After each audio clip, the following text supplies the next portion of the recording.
Shalom semua, apa kabar hari ini? Hari yang kedua di bulan Juni ini, biarlah kita tetap bersemangat buat Tuhan. Bersemangat membaca Alkitab dan bersemangat untuk maju terus di dalam Tuhan. Hari ini kita sudah sampai pembacaan kita di dalam Kitab Ulangan. Kitab Ulangan adalah kitab yang kelima dari kitab-kitab Taurat Musa. Jadi yang pertama Kejadian, Keluaran, Imamat, Bilangan, dan sekarang yang kelima yaitu Kitab Ulangan.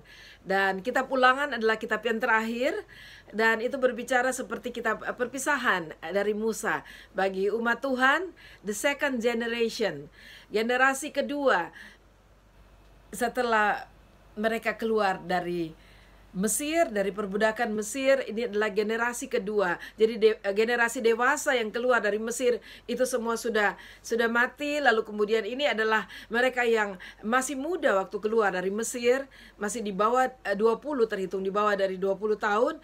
Lalu mereka yang lahir selama dalam perjalanan keluar dari Mesir sampai di perbatasan di seberang Sungai Yordan sebelum mereka menyeberang lalu menduduki tanah Kanaan. Dan kitab ini adalah kitab kenangan berisi dengan segala cerita apa yang mereka lewati bersama-sama bangsa Israel dari keluar dari Mesir lalu kemudian sampai di perbatasan itu. Dan Musa menceritakan kembali kisah-kisah heroik, kisah-kisah yang luar biasa, bahkan kisah-kisah yang memilukan bangsa Israel waktu mereka tidak setia terhadap Tuhan. Dan itulah cerita yang disampaikan kepada angkatan kedua dari bangsa Israel agar mereka dapat mengingat, agar mereka dapat mengetahui, mengerti, dan terus mengingat apa yang sudah Tuhan lakukan, perkara-perkara besar yang Tuhan sudah lakukan bagi bangsa Israel, bagi keturunan sebelum mereka. Dan bahwa Tuhan itu adalah Allah yang luar biasa, dan Tuhan menginginkan mereka untuk menjadi anak-anak, menjadi umat Tuhan, menjadi orang-orang yang taat dan setia kepada Tuhan, mempercayai Dia dengan sepenuh hati mereka, dengan sungguh-sungguh, dan melakukan apapun yang menjadi perintah Tuhan bagi mereka. Dan jadi sebelum Musa menyerahkan kepemimpinannya kepada Yosua untuk penaklukan Kanaan, untuk menyeberang sungai Yordan lalu kemudian menaklukkan Kanaan, dia menceritakan kembali kepada bangsa Israel segala sesuatu yang sudah diceritakan Tuhan. Dan maksud dari semua itu adalah untuk menasihati, ya, untuk mengarahkan bangsa Israel agar mereka sungguh-sungguh sadar akan perkara-perkara besar yang Tuhan sudah lakukan, dan mereka tahu bahwa Tuhan itu luar biasa, dan mereka juga harus sadar kewajiban mereka sebagai umat Tuhan, dan mereka perlu menyerahkan diri hidup sungguh-sungguh kepada Tuhan dan mengasihi Dia dan menjadikan Dia betul-betul Allah yang dapat memimpin kehidupan umat Israel. Dan berbeda dari kitab Bilangan, kitab ini mencatat pengembaraan dari angkatan yang baru ini, second generation dari bangsa Israel pada saat mereka sudah ada di perbatasan sebelum mereka menyeberang Sungai Yordan. Dan itu kurun waktu yang sedikit atau kecil dibanding, sangat pendek ya, cuma sekitar 1 bulan. Pada saat itu Musa berbicara banyak kepada bangsa Israel, lalu kemudian Musa mencatat ini di dalam kitab Ulangan ini, dibanding dengan di dalam kitab Keluaran, di mana itu adalah perjalanan bangsa Israel dari keluar dari Mesir sampai kepada batas ini. Dan bagaimana Tuhan itu luar biasa telah memimpin bangsa Israel. Dan secara khusus berbicara tentang first generation, ya, generasi pertama yang keluar dari Mesir. Kitab Keluaran membahas segala sesuatu, termasuk hal-hal yang mendukakan hati Tuhan. Dan luar biasa kita dapat melihat bersama-sama bahwa akhirnya mereka sudah sampai di perbatasan. Mereka dapat melihat di seberang ada kota Yeriko. Lalu mereka juga sadar bahwa setelah mereka menyeberang, apa yang harus mereka lakukan adalah berperang melawan semua yang ada di sana dan menaklukkannya bersama-sama dengan Tuhan. Sungguh luar biasa, saudara. Dan saya ingin mengajak saudara untuk membaca ayat 1, ayat 2 dan 4 dan 5, saudara, dari pasal pertama, agar kita mendapat gambaran tentang apa yang terjadi di awal dalam kitab Ulangan ini.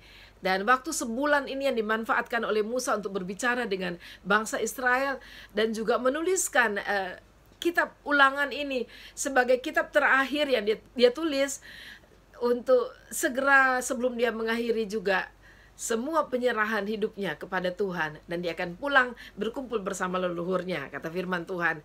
Saya akan bacakan mulai dari ayat 1 dari kitab Ulangan pasal yang pertama.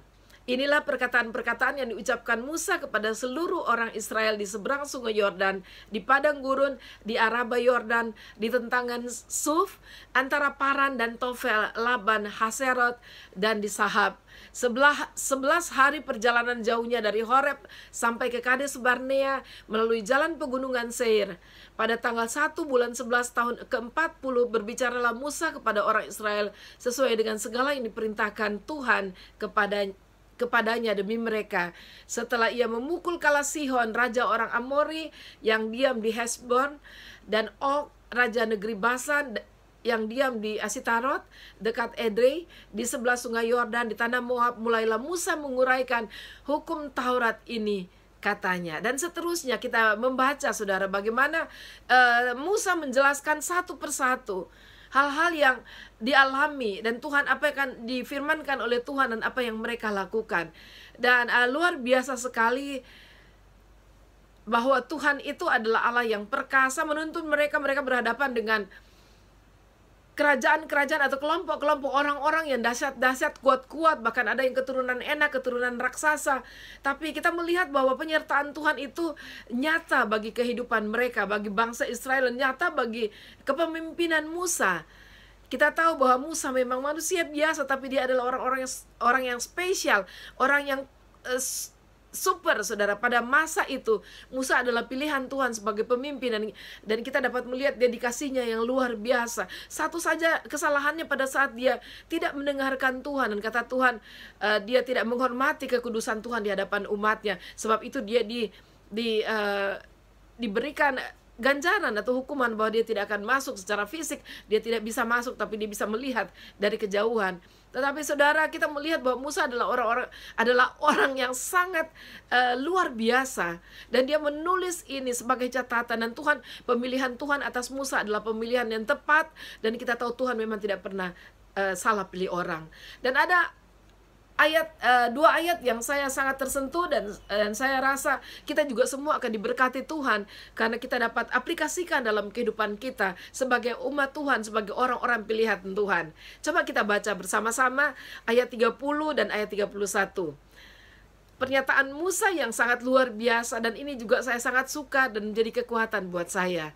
Tuhan Allahmu yang berjalan di depanmu, dialah yang akan berperang untukmu, sama seperti yang dilakukannya bagimu di Mesir, di depan matamu, dan di padang gurun di mana engkau melihat bahwa Tuhan Allahmu mendukung engkau, seperti seorang mendukung anaknya, sepanjang jalan yang kamu tempuh, sampai kamu tiba di tempat ini.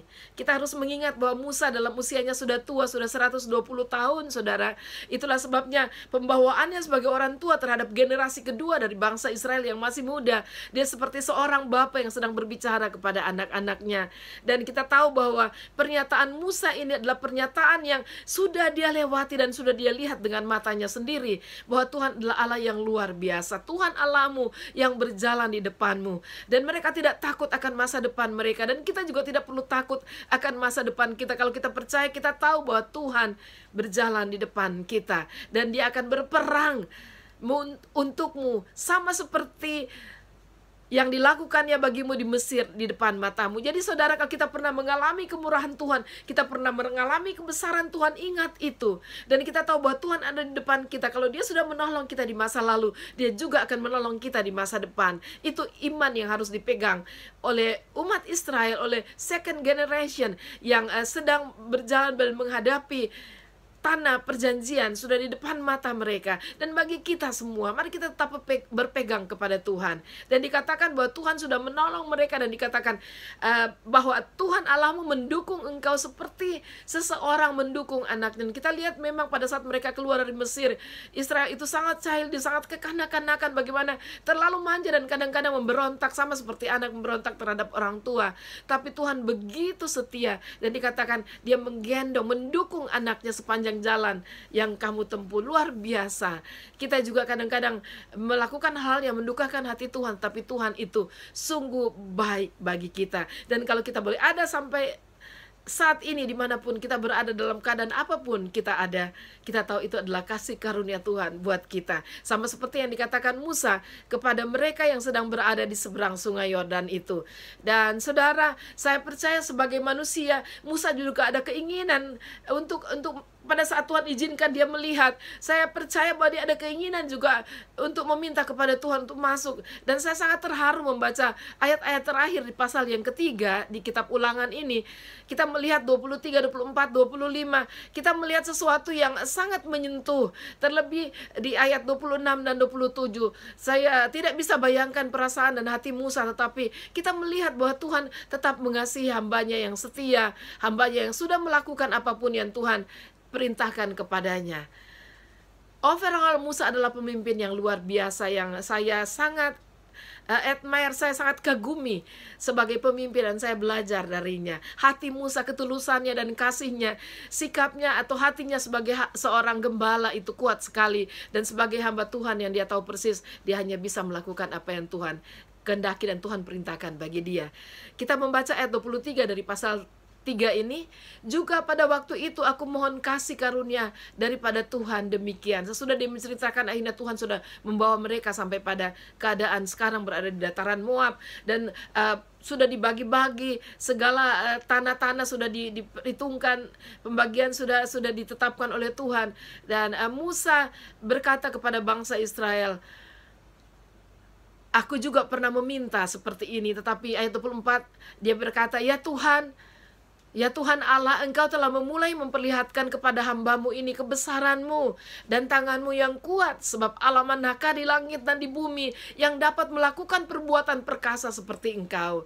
Biarlah aku menyeberang dan melihat negeri yang baik yang di seberang sungai Yordan, tanah pegunungan yang baik itu dan gunung Libanon. Tetapi Tuhan murka terhadap aku oleh karena kamu dan tidaklah mendengarkan permohonanku. Tuhan berfirman kepadaku, cukup, jangan lagi bicarakan perkara itu dengan aku. Apa yang sudah ditutup buku oleh Tuhan, kita memang tidak mampu untuk membukanya. Walaupun Musa bisa meminta, tapi itulah jawaban Tuhan buat dia. Lalu selanjutnya Tuhan berkata ayat 27-28, itu ayat-ayat terakhir buat kita untuk baca untuk hari ini. Naiklah ke puncak gunung Pisga dan layangkanlah pandanganmu ke barat, ke utara, ke selatan, dan ke timur, dan lihatlah baik-baik, sebab sungai Yordan ini tidak akan kau seberangi. Ketetapan dari Tuhan. Walaupun Tuhan masih memberikan kesempatan lagi buat dia naik ke gunung Pisga, dan di situ dia dapat melihat dari utara, dari selatan, timur, dan sudah pasti kalau dari timur juga barat, saudara. Di ayat 8 dikatakan, dan berilah perintah kepada Yosua, kuatkan dan teguhkanlah hatinya, sebab dialah yang akan menyeberang di depan bangsa ini, dan dialah yang akan memimpin mereka sampai mereka memiliki negeri yang akan kau lihat itu. Puji Tuhan, tetap semangat mengikut Tuhan, saudara. Dan kalau Tuhan memanggil engkau, kalau Tuhan ingin engkau meneruskan satu pelayanan yang sedang engkau lihat dan engkau kagumi, saudara, berdoa kepada Tuhan. Kalau Tuhan memanggil engkau, bersedialah, karena Dia adalah Allah yang memperlengkapi engkau. Musa akhirnya menurunkan jabatan kepemimpinan kepada Yosua, dan dia melihat dan dia percaya dan dia tahu bahwa Yosua adalah orang yang akan dipakai oleh Tuhan. Tuhan Yesus memberkati saudara, tetap setia. Haleluya, terpujilah nama Tuhan.